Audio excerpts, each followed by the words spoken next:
자, 전 세계 1등주 애플이 하락을 하게 되면 미국 증시뿐만 아니라 국내 증시, 주식, 부동산, 비트코인까지도 하락할 수밖에 없다. 바닥인 줄 알았는데 지하실 구경하러 간다. 이미 다 설명드렸던 내용이죠. 이제 여기서 애플의 이제 고평가 기준을 잡아드렸고 또한 지지 라인 기준까지도 잡아드렸어요. 그래서 이 영상을 참조해 보시고 일단 결론부터 말씀드리자면 예상대로 이제 시장이 하락을 했죠. 그리고 단기 바닥은 좀 나왔지만 아직 찐바닥은 아니다. 추가적으로 더 하락할 가능성 충분히 열려 있습니다. 물론 그 시점을 예측하기는 어렵지만 결국 떨어지는 것은 시간 문제라고 판단을 하는데 그 기준이 바로 2019년 10월에 이제 데자뷰처럼 지금이랑 비슷한 흐름을 보였습니다. 이후에 제가 과연 코로나가 터질지 어떻게 알고 이 하락을 피할 수 있었을까요? 네. 아래 공포, 장단기 금리차 역전 이 신호 때문인데 장단기 금리차 역전 신호가 뭔지 조금 오글거릴 수 있지만 2019년 10월에 이 영상을 좀 보고 설명을 드리겠습니다. 아직도 카메라 앞에 서는 게 어색하고 오글거리는데 그럼에도 이렇게 카메라 앞에 서게 된 건 그만큼 지금 경제 상황이 위험하고 중요한 변곡점에 와 있기 때문입니다. 우리가 무방비로 당하지 않으려면 지금의 경제 상황을 바로 알고 스스로 대응 전략을 세워놔야겠죠. 또다시 국가 부도의 이 대본을 쓴 지 2달도 되지 않아 이미 시장은 큰 폭으로 하락했지만 아직 끝나지 않았습니다. 아니 이제 시작이죠. 지금이라도 더 늦기 전에 제가 바라보고 있는 시장의 관점을 참조해서 대응 전략을 세우는 데 도움이 되었으면 하네요. 이 말인 즉슨 앞으로 미국 증시는 하락할 것이며 따라서 우리 증시 역시 추가적으로 하락할 가능성이 매우 높다는 뜻입니다. 그 이유는 여러 가지가 있겠죠. 테이퍼링, 디플레이션 가능성, 글로벌 주도주 팽 주당 순이익, 금리 인하는 페이크라고 보고요. 트럼프 보호무역주의의 배경, 이런 세부적인 이야기를 한 영상에 모두 남아내기가 시간 관계상 힘들기 때문에 이 모든 데이터를 바탕으로 판단한 결론, 오늘은 금융위기 위험 신호 3가지만 빠르게 설명드리도록 하겠습니다. 자, 첫 번째, 장단기 금리차 역전. 이 신호는 아주 강력한 위험 신호입니다. 이미 위험 신호가 발생한 지 5달이 넘었고 뉴스, 언론에서도 자주 다루고 있어서 아시는 분들은 알겠지만 일단 빠르게 설명을 드릴게요. 자, 여러분이 채권에 투자를 한다고 생각해 보세요. 1년 단기 채권과 10년 장기 채권 중에 금리, 이자를 똑같이 받는다면 어디에 투자를 하시겠나요? 당연히 1년 단기 채권에 투자를 하겠죠. 당장 1년, 5년 후에도 어떻게 될지 모르는데 10년 만기 채권에 투자를 하려면 그만큼 리스크가 높잖아요. 리스크가 높은 만큼 이자를 더 많이 줘야 되는데 일반적이죠. 그래야 리스크를 감수하고서라도 장기 채권에 투자를 하죠. 그런데 이 금리 차이가 역전됐다는 겁니다. 장기 채권 이자율이 낮아졌다는 거예요. 아래 공포, 리세션, 경기 침체가 언제든지 시작될 수 있다는 거죠. 자, 이게 무슨 말이냐? 장기 채권 이자율이 떨어졌다는 것은 채권의 가격이 높아졌다는 겁니다. 비싸졌다는 거예요. 예를 들어 볼게요. 여러분이 100만 원을 투자하면 이자로 2만 원을 받을 수 있는 채권이 있어요. 이자율이 2%죠. 그런데 이 채권을 누가 200만 원에 사고 싶대요. 아니, 200만원 투자하면 이자 2만원 받아봤자 200만원, 2만원, 이자율이 1%로 하락하는데 이런 채권을 누가 비싸게 주고 사느냐? 부자들이요.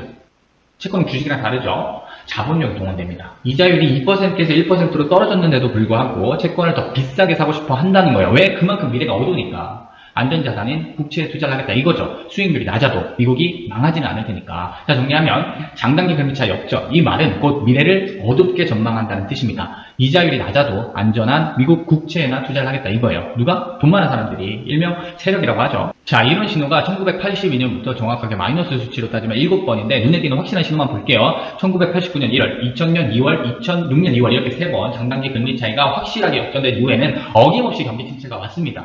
1년 1개월에서 1년 10개월 이내에 리세션이 발생한 것이 팩트죠. 자, 차트 볼게요. 장단기 금리 역전 구간에서 미국 나스닥 지수는 고점을 해서 슈팅이 나옵니다. 마지막 불꽃을 태우는 거죠. 결국 버블이 터지고 하락합니다.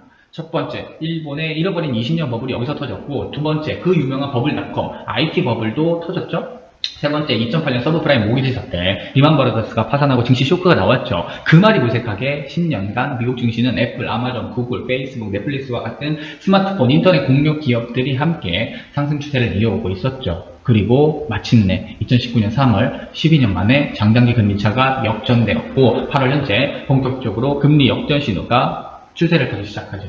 이것은 점점 더 많은 사람들에게 퍼져갈 것이고 사람들은 설득당할 것이고 동요하게 될 수밖에 없습니다. 결국 9시 뉴스 헤드라인을 장식하는 시간 문제죠. 자, 장단기 금리차 역전 이후에 이제 공교롭게도 코로나가 터지면서 정세계 증시가 급락이 나왔는데 이때 코스피 1700 무릎, 1600 바닥, 1500 발바닥이다. 그 기준도 심플하게 잡아드렸으니까 이 영상까지만 보고 마저 설명을 드리겠습니다. 2021년 12월 현재까지 시장에서 인정받지 못했다면 그건 저평가가 아니라 적정평가다. 전기차 시대, 10년 전 스마트폰 시대, 2011년, 2021년 버블 데자뷰 요즘 계속해서 이렇게 부정적인 영상을 올리니까 불편해하시는 분들이 많은 것 같아요. 혹시나 해서 말씀드리는데 저는 하락론자가 아닙니다. 부정적인 사람이 아니에요. 그 증거로 재밌는 영상을 준비해봤습니다. 코로나 터지고 2020년 지수 2매 나왔을 때 코스피 1700 무릎 1500 발바닥이다 말씀드렸는데 이 영상 잠깐 보고 올게요. 코스피 무릎 1700포인트 이하로 잡아드릴게요. 바닥은 1600, 발바닥은 1500. 여기까지 안 내려오면 어떡하나요? 어쩔 수 없는 거죠. 현금 들고 있다고 뭐 손실 보는 건 아니잖아요. 이때도 안티가 달렸는데 저 때도 그랬고 앞으로도 저는 똑같이 답변 드릴 겁니다. 근데 님은 잘못된 확신을 가지고 있어요. 이번에 불만은 코스피 1500포인트 뚫렸다 이거죠. 바닥은 신만 하는 영역이다? 아니요, 신도 몰라요. 100% 진리의 영역이 아닙니다. 그냥 뭐 아니면 도 오르거나 내리거나 50대 50 철저히 확률 싸움이라는 거죠. 님의 문제는 이겁니다. 개인적으로 삼성전자 35,000원 1차 단기 바닥으로 봅니다. 좋아요. 저는 4만원으로 본 거예요. 왜 삼성전자가 4만원이 절대 저평가인지 기준 잡아드렸잖아요. 4만원이냐 35,000원이냐 이건 틀린 것이 아니라 다른 것입니다. 여기까지 문제가 없어요. 근데 코스피 1100선에서 더 내려갈 수 있다? 아니, 바닥은 10만 하는 영역이라면서요. 님 말에 어폐가 있는 겁니다. 자, 1100까지 내려갈지 1000포인트까지 내려갈지 그건 아무도 몰라요. 지금은 공포의 영역입니다. 그냥 너도 나도 쫄아서 집어 던지는 거예요. 투매가 확 쏟아지는데 어디까지 하락할지 어떻게 알아요? 아무도 몰라요. 신도 모릅니다. 하지만 제 기준은 뭐다? 삼성전자 4만원 이하는 절대 저평가. 이게 무슨 말이냐? 말장난이 아니에요. 잘 생각해보세요. 삼성전자 4만원 이하는 절대 저평가다 라는 기준은 4만원 이하로 내려가더라도 결국은 다시 4만원 위로 올라올 것이다 이거죠.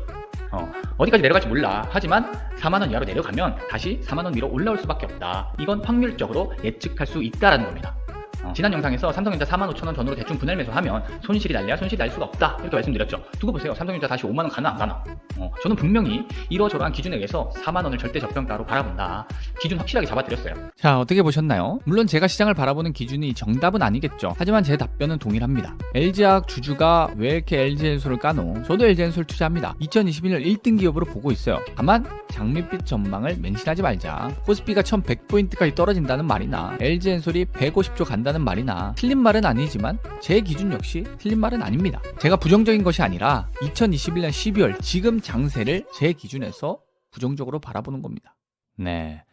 자, 민망하지만 제가 어떻게 시장을 바라보고 투자 기준을 어떻게 잡아가는지 어느 정도 이해가 되셨으리라 생각을 합니다.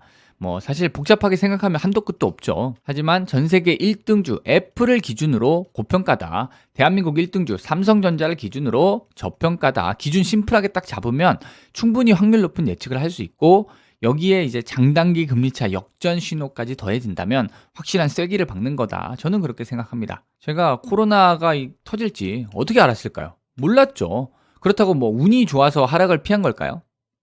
확률 싸움이라는 거죠. 같은 맥락으로 이번에 우크라이나 전쟁 터질지 제가 어떻게 알았겠습니까? 하지만 애플을 기준으로 하락을 예측했고 예상대로 내려왔죠. 문제는 아직 삼성전자 6만원, 5만원, 4만원, 코스피 1500 발바닥이다. 이만큼의 확신의 영역까지 내려오지는 않았다는 거예요. 그래서 결론은 아직 이게 찐바닥인지 아닌지 모르겠다. 애매하다라는 거죠. 네. 기회가 쉽게 오면 기회인가요? 기회는 쉽게 오지 않습니다. 불나방처럼 왔다리 갔다리 하지 말고 장단기 금리차 역전, 이 강력한 신호를 기다리자는 거죠. 왜? 애매하니까. 확신이 없으면 확신이 생길 때까지 관망하는 거죠. 여기서 내려오면 땡큐고 안 내려오면 어쩔 수 없는 거지만 그렇다고 해서 손실 보는 것은 아니다. 이렇게 말하면 꼭 현금은 쓰레기다. 기회비용이 어쩌고 인플레이션 이런 얘기 하는데 그런 논리라면 이때 뭐 하셨나요? 코스피 1500 발바닥이다. 코로나 터졌을 때 지금처럼 적극적으로 투자하셨나요? 지금 코스피가 3000포인트입니다. 2배가 오른 시점에서 저보고 하락론자라느니 주식, 부동산, 비트코인까지 목에 핏대 세우면서 막 상승을 외치는 거 보면 이제 확실히 고점은 고점이구나. 장단기 금리차 역전 신호가 뜰만하다라는 오히려 확신이 생깁니다. 네. 그래서 항상 강조드리지만 위기는 기회다. 기회는 반드시 옵니다. 그 말인 즉슨 위기도 온다는 거죠. 그래서 현금 확보가 필요하다라는 겁니다. 우리가 방어 운전을 해야 하듯이 투자도 공격이 아니라 방어가 우선이다. 저는 그렇게 생각합니다. 자, 참고해보시고 지금까지 확신에 진입하여 확신의 끝에 청산하라. 애널리스트 확신이었습니다.